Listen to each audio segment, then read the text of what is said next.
Hi, Jen here from Jen Michelle Coaching, and today I want to talk about how to spark deeper attraction with a man. This is a topic that you guys have shared that you want to hear more about, and how you can deepen access to the feminine energy to really just create that spark and inspiration needed to feel all of those beautiful emotions of a man coming towards you and really cherishing, adoring, and prioritizing you in his life. For those of you that haven't subscribed, I release a video every Sunday of each week, and I would love to have you part of this community. So number one, let's talk about how attraction occurs, because there's a lot of misconceptions around this. Attraction occurs from the inside out. It does not occur based off how hot we look, all the things that we do to enhance our physical appearance. Sure, initially that physical attraction is important, but I'm talking about deep, sustainable attraction. And this is something that comes from full permission for you to have the life and the love that you want, to truly believe that it's possible for you, and that you embody that possibility when in the presence of a high quality man. Because no matter how physically beautiful or how much we focus on the external, that will fade if we don't have the belief system that we're worthy and deserving of a deep, loving, connected, intimate relationship.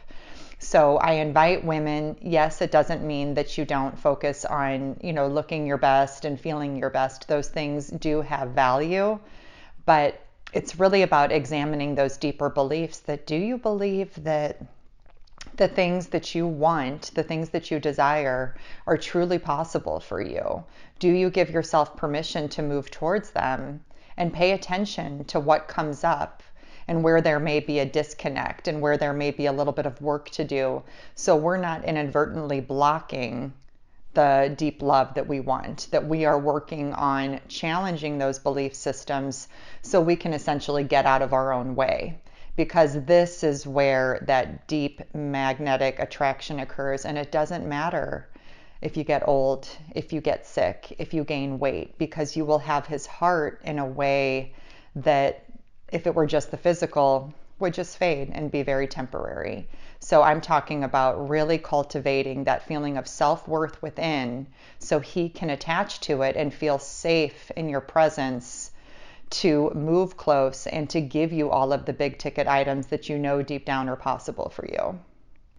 Number two, make yourself a priority. And we're kind of talking about this in step one, but making yourself a priority looks like doing the things that allow you to feel worthy, to feel good, and to get out of your own way.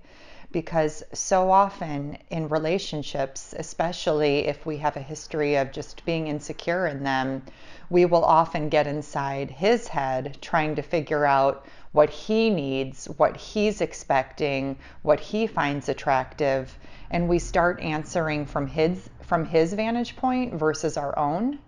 And we lose our center. We lose the ability to connect to what we want, and honoring that part of ourselves that exudes that high value energy and that confidence and trust that we're deserving of the love that we want.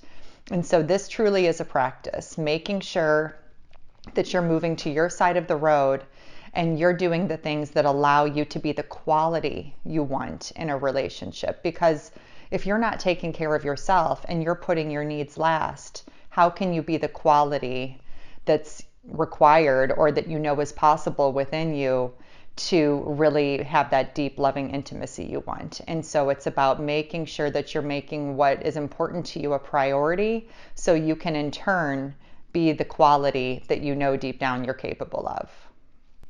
Number three, build your vantage point from here.